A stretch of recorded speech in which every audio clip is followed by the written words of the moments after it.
Alors pour devenir enseignant du premier degré, nous avons ici sur notre site d'Antony de l'INSPE de Versailles la possibilité d'offrir un parcours au niveau master. Alors le master 1 dont je vais vous parler, c'est donc un master qui a pour vocation de vous préparer à la fois pour le concours de CRPE et à la fois pour le master métier de l'éducation et de la formation premier degré. Lors de ce parcours, il y a donc l'idée de vous conduire peu à peu dans une alternance progressive. Au niveau du parcours, au milieu d'année, vous commencez à avoir des stages, tout de suite en pratique accompagnée. Et après, on demande aux jeunes étudiants s'ils souhaitent faire une alternance dite en responsabilité ou une alternance dite en stage d'observation et de pratique accompagnée. À chaque fois qu'ils sont en stage, qu'ils soient pratique accompagnée ou en responsabilité, pour l'un il y a une rémunération lors d'un contrat et pour l'autre il y a une gratification de l'ordre de 800 € pour l'ensemble des stages. En ce qui concerne les enseignements, nous avons beaucoup d'enseignements qui sont liés bien évidemment à l'enseignement qui est distribué au premier degré, c'est-à-dire beaucoup de polyvalence à travers les différentes disciplines scolaires. Puis nous avons également des enseignements autour de pratiques du métier,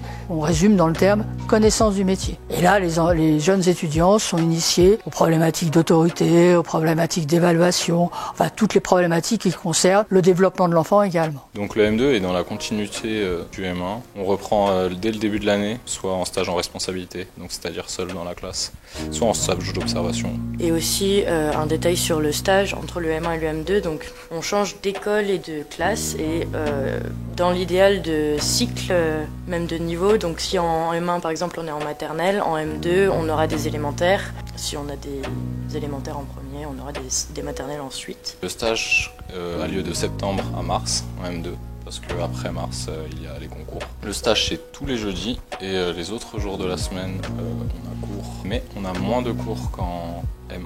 Ça nous permet de nous concentrer plus sur le stage et de nous concentrer sur le mémoire. Le mémoire qui est en lien avec nos enseignements à la fois à l'INSPE et ce qu'on fait pendant notre stage. Donc on a des expériences, des sortes d'expériences à faire avec nos élèves en classe. À l'INSPE, les cours continuent par rapport à ce qu'on faisait en M1. On a toujours toutes les semaines des cours de français et de mathématiques. On traite à la fois l'aspect disciplinaire, c'est-à-dire plutôt pour les écrits du concours, et l'aspect didactique, donc pour les oraux. En plus de ça, on a connaissance du métier, pas toutes les semaines, mais assez régulièrement. Et en connaissance du métier, on traite des sujets beaucoup plus vastes, la psychologie de l'enfant, les relations avec les parents. Tout ce qui est discrimination et comment intégrer les élèves au mieux dans la classe et se comporter en fait en tant que professeur des écoles au mieux. On doit aussi choisir une épreuve d'application, donc une spécialisation en M2. On a le choix entre histoire, géographie, éducation morale et civique, sciences ou arts et musique. Ce cours, on l'a une fois par mois approximativement et ça sert à préparer notamment les écrits. Pendant l'année, on prépare une option en particulier qu'on choisit au début de l'année, mais le jour du concours, on a quand même les 3 sujets, donc on aura le choix, même si on veut changer à la dernière minute, parce que le sujet qu'on a préparé ne nous convient pas, on peut en choisir un autre le jour même. Dès le début du M2, on a des concours blancs, donc on n'a pas les 3 épreuves d'écrit d'un seul coup, mais on fait 2 concours blancs de chaque matière à l'écrit dans l'année, avant les écrits réels. Et une fois qu'on sait qu'on a nos écrits, on fera des oraux blancs pour se préparer aux vrais oraux. On en aura dans toutes les matières où on passera à l'oral, comme pour l'écrit. Et les concours blancs ne sont pas trop pénalisants parce que dans la plupart, voire toutes les matières où on passe un concours blanc, c'est soit la moyenne, soit la meilleure des 2 notes qui est prise au concours blanc.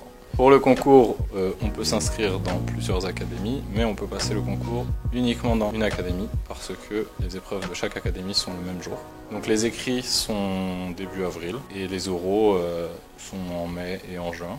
Les écrits sont plus sur l'aspect disciplinaire. Ils vont évaluer nos connaissances. Les oraux, on devra plus travailler sur l'aspect didactique, comment mener une séance, comment adapter une séance à différents types d'élèves. Une fois qu'on a passé le concours, on peut être enseignant dans tous les départements de l'académie où on a passé le concours. Et on peut être enseignant en maternelle ou en élémentaire.